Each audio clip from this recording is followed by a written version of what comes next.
Dear viewers, I'm Norbert Mao, commonly known as Chairman Mao, the Oracle of Gulu.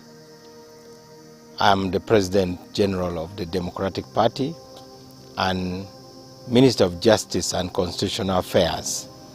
We are here at Tegot Farmstead and we welcome the team from the national broadcaster, UBC.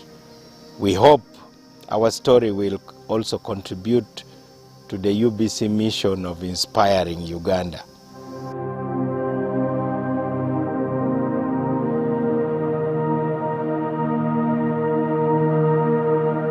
This place is near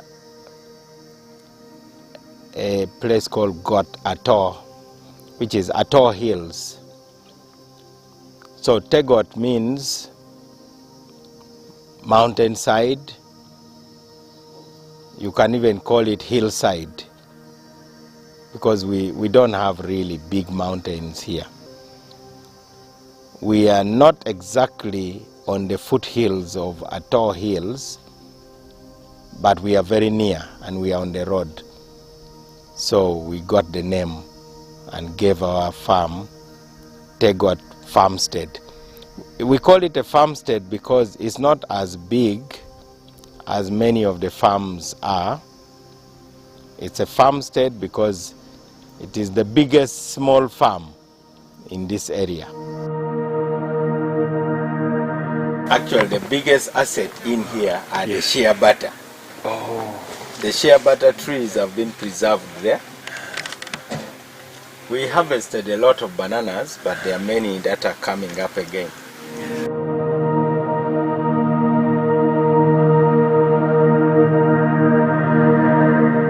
In 2008, my driver came and told me that a friend of his had told him that there was a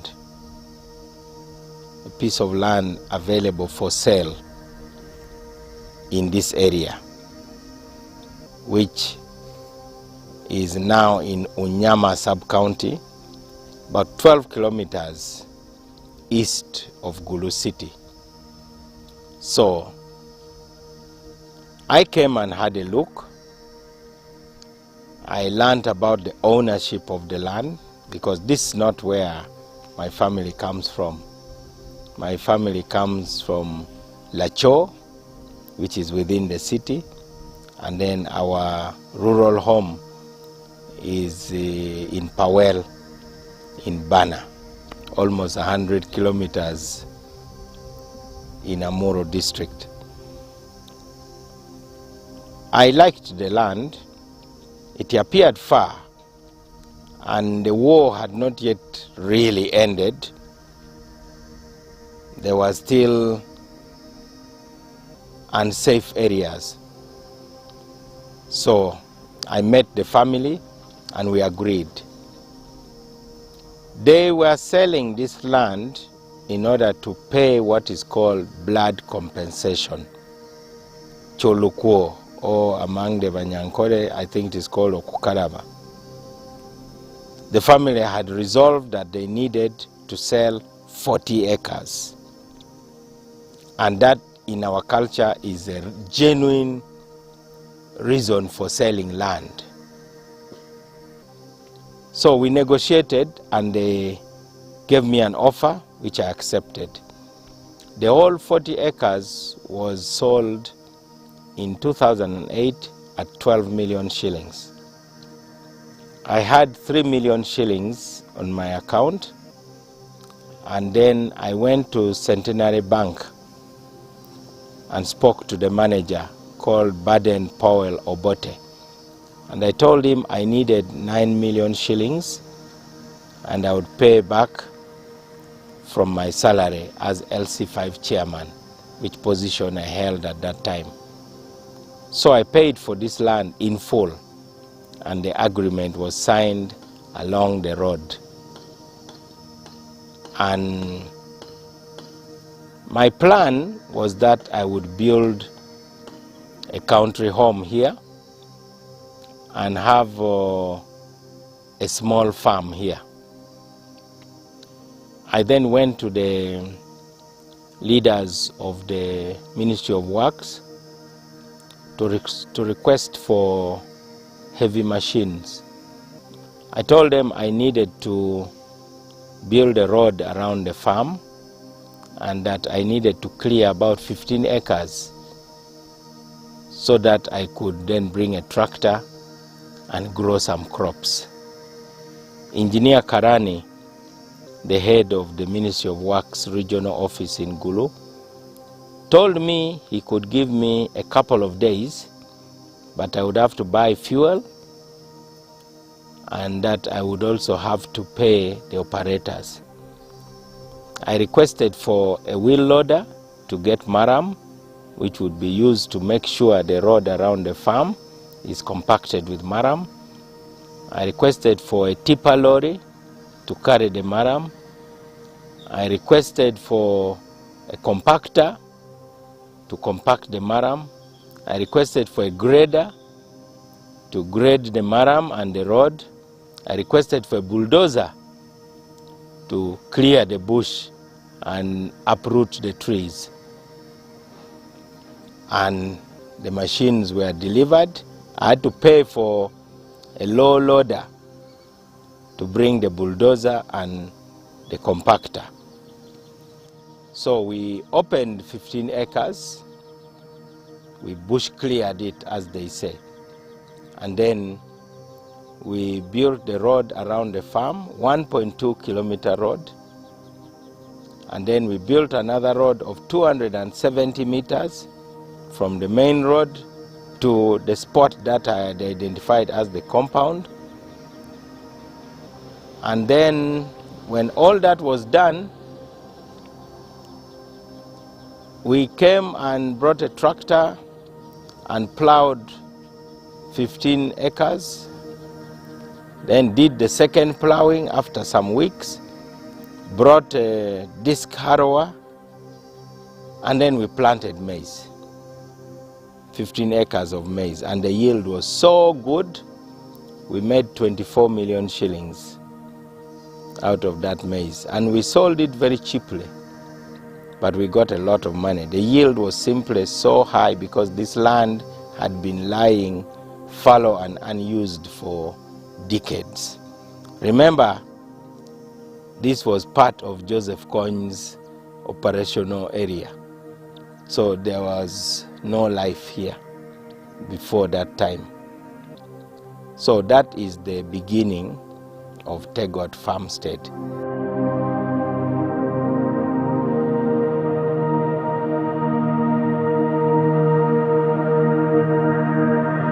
After some time, Watoto Church came to Gulu and we welcomed them.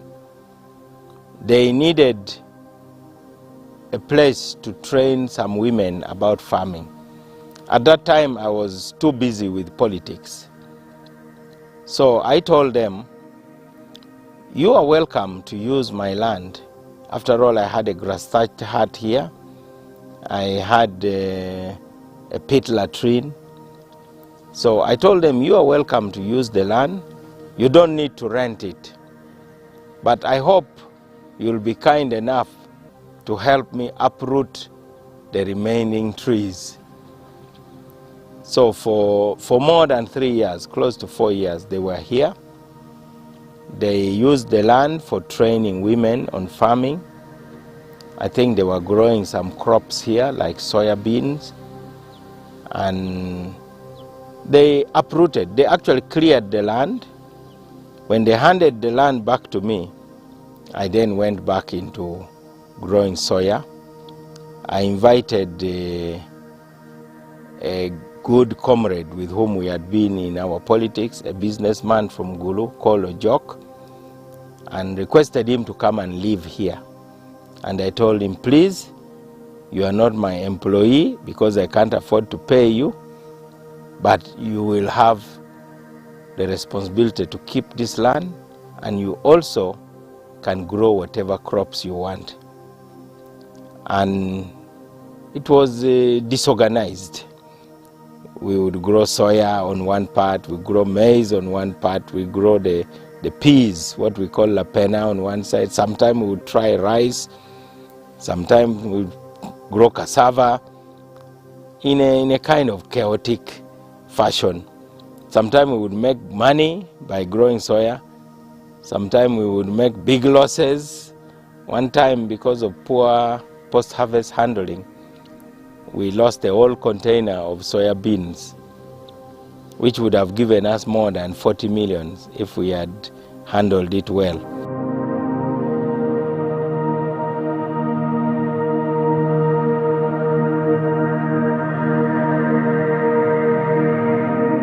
When B, my wife, came here, and when I proposed to her and we agreed to become husband and wife, she totally changed the ideas that I had. First, she asked me, "Do you know what a farm is?" I told her, "Yes, of course I know what a farm is." She said, "What is a farm?" I must have mumbled something about crops and animals and so on. But then she told me a farm is a collection of gardens. Right now, is there really any organized garden that you see, whose acreage you know? And indeed there was none. So she said, now I want to devote myself to developing a farm with you. And she started by growing 1 acre of passion fruit. And she made so much money, she would even send me money on my phone, 2 million shillings all of a sudden. She was selling so much passion fruit. The next thing, she went to her dad and picked banana suckers. The dad has a farm in Wakiso. So she brought some few suckers and started planting them here. Next, she started doing research on coffee. When she told me she could grow coffee, I laughed because we had never been told that coffee can grow here. Even the British were sure that coffee does not grow here. But she believes in knowledge. After all, she had lived in Britain for about 30 years. She had never done any real farming. So she was learning while teaching me and also practicing farming. She took me to someone in Masaka, a coffee farmer, and we got a lecture on how to get a coffee farm going. So she identified about 4 to 5 acres. There's a narrow strip of land next to the main block that we had been using. And she decided to grow coffee and bananas. It did so well. Of course, the dry season came and she had challenges, no rain, the crops are miserable. But for the first time, we started seeing huge bunches of matoke. And she was able to sell some. In Gulu, some of the bunches would go for as high as 50,000, others 30,000. The very small ones, at least 20,000. She would even take some to our neighbors in Lubowa, and our neighbors would want to buy the matoke. Next, she did a garden of sweet potatoes. And she brought lorries here and took the sweet potatoes herself to the market. And she was getting money, and she would tell me, this is what I'm able to get out of this. And then the Chief Justice told us about macadamia. So we jumped into macadamia. And B planted 25 acres of macadamia. Then we had about hash avocado. B planted 6 acres of hash avocado. We lost all the hash avocados. We lost most of the macadamia. We only have a few trees surviving. But we added another 5 acres of macadamia in another smaller farm we have in a place called Labora, about maybe 5 kilometers from the main road, the main Moroto Road, which turns here. And eventually, we thought telephone farming is really a challenge. Some of the farm workers tell you lies. You never know what's happening. So we thought we needed to make this a home. As usual, me, I'm a big thinker. So I decided that, let us plant a garden. Let us have grass, paspalum. So I started with 2.5 acres of paspalum. Everybody thought I was just running mad. As if that was not enough, I added 2 more acres. So we planted a total of 4.5 acres of paspalum. And then the kids in the neighborhood would come here. We bought some footballs. They would come and play. In order to support them, you just roast some groundnuts. Then you give them boiled water. When they have played and they are tired, they eat the groundnuts, they drink water and go home. So the place became an open space, this open space you see around us here. Next we put something for basketball, and those who could manage would come. We had a ball here and they would play. But then we realized that the neighbors' cows intrude here. So we needed to fence. So we went and spoke to a company called Busoga Forest Company in Namamve, Jinja Road. We got treated poles. We contracted somebody to come and put barbed wire around the farm. And that's how we protected the crops from the marauding animals. We have a number of people who don't take good care of their cows, and the cows can really be a nuisance. Even with the fencing, sometimes they still intrude, but it is now limited.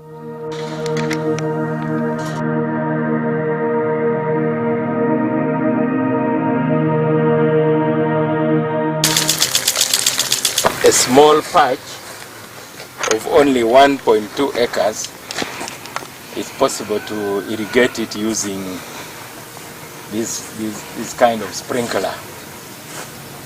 But the ideal would have been the drip irrigation. This one wastes a lot of water, but fortunately we have a big underground water source. So twice a day,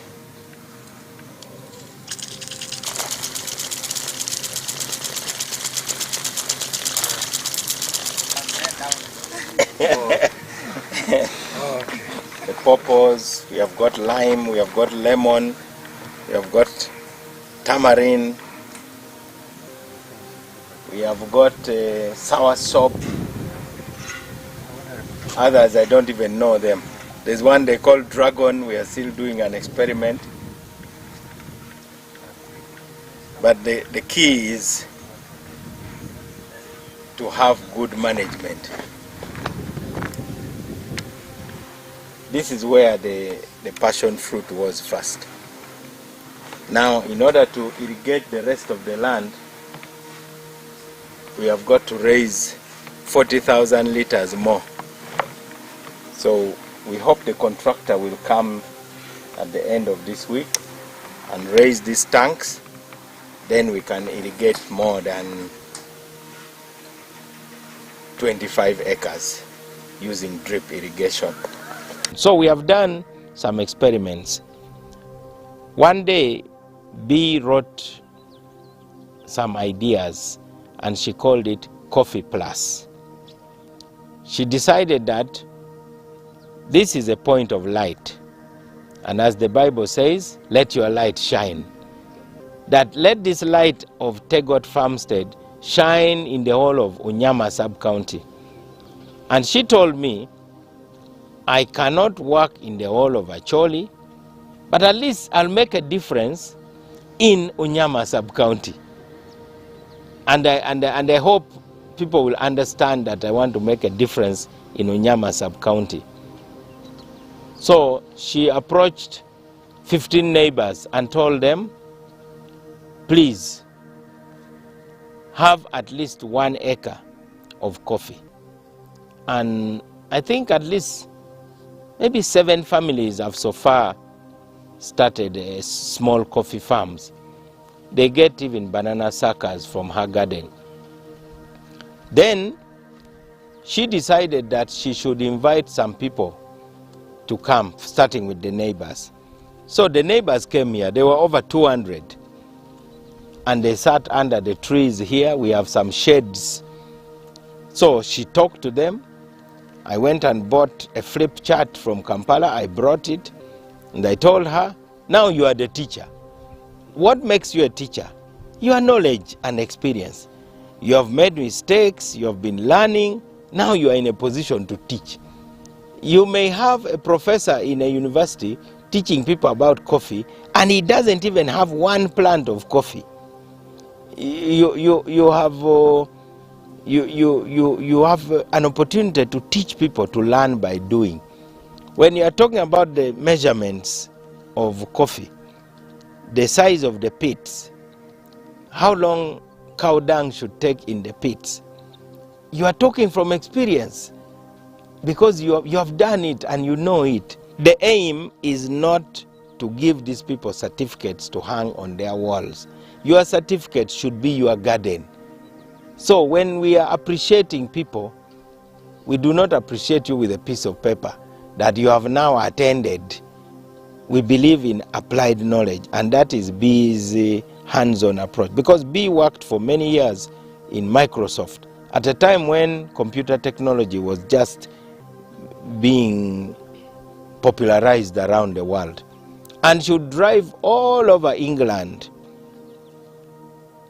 trying to promote the new technologies of Microsoft. So she learned what you would call field operations, because you must go where life is happening. So B would invite them and walk around her gardens with them.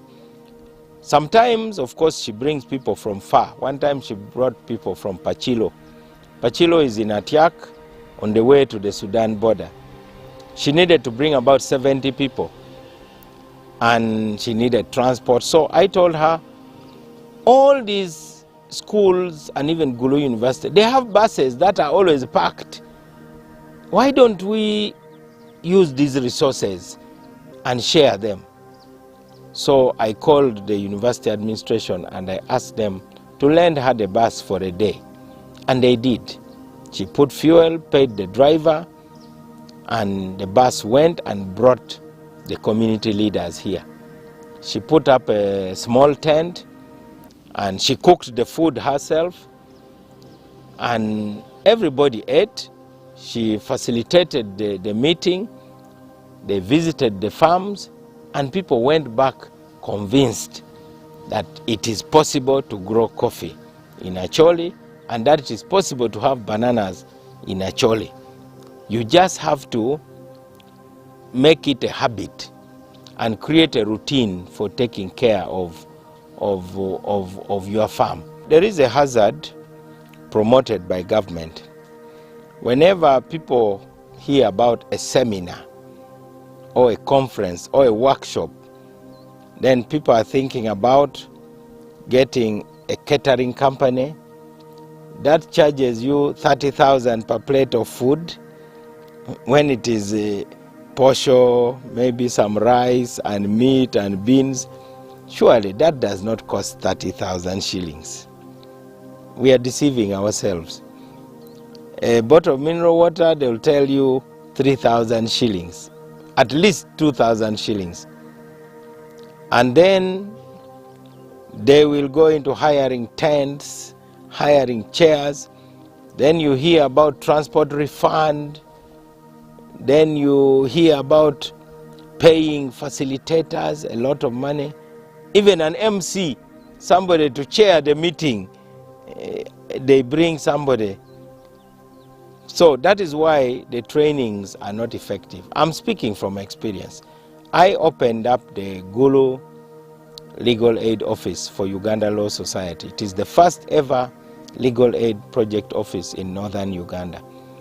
When I used to hold conferences, I would go and hold it in a school during a time when the school is on holiday. We use the classrooms, we use the school desks, and the food is cooked in the compound. We can hire big saucepans, and then I would be the facilitator because I have the knowledge. And there would be nothing like a transport refund and honorarium and so on, because the people are from the neighborhood. Those who go to school pay fees. So how come that when the government is passing on knowledge, unless maybe there is some big budget, but in a situation where I know that the budget is limited, why can't this be a kind of adult education?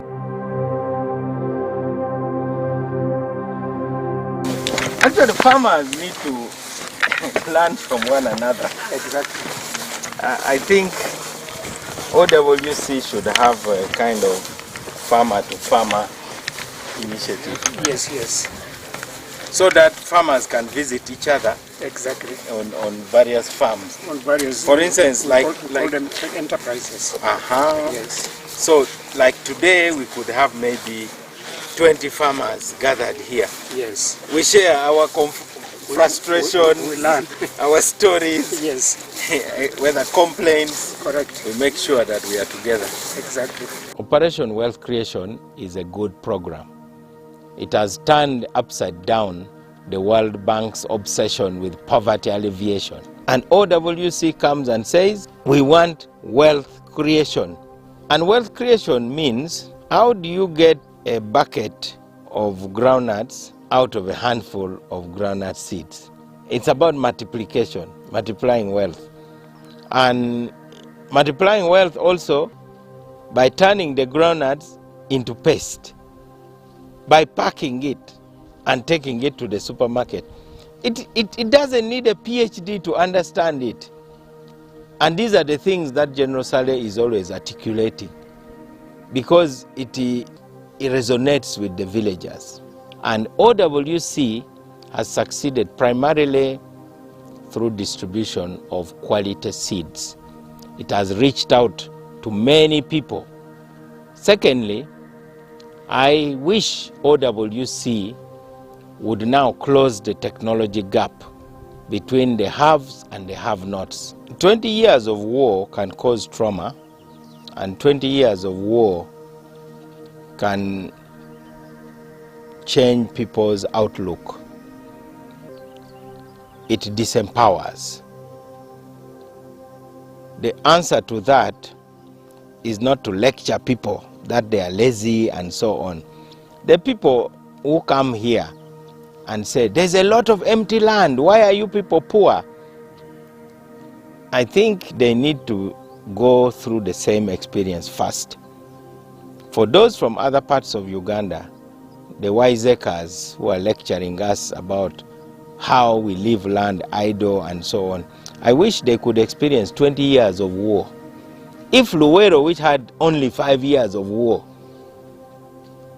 is still so backward, then what about this area here? At least we should celebrate the efforts people are making. And that's why I'm very pleased that UBC has come here to tell these stories. They may not be the greatest stories, but when people are told that, through small steps lasting 16 years, there is a farm that is a walking distance from the center of Gulu City. It is still work in progress. We hope that eventually the communities will create cooperatives. Like there's one we are building. One day we will take you to a place we hope will impress you as an agriculture park, where you'll now see thousands of acres that are being cultivated by a cooperative society. So you must give people hope that you can actually make a 1 acre farm that looks nice and is pleasing to you. That coffee farm that Bee started with is only about 4 to 5 acres. But that inspired her now to head to almost 25 acres in another place. Now, the question is Northern Uganda moving forward, or is Northern Uganda moving backward?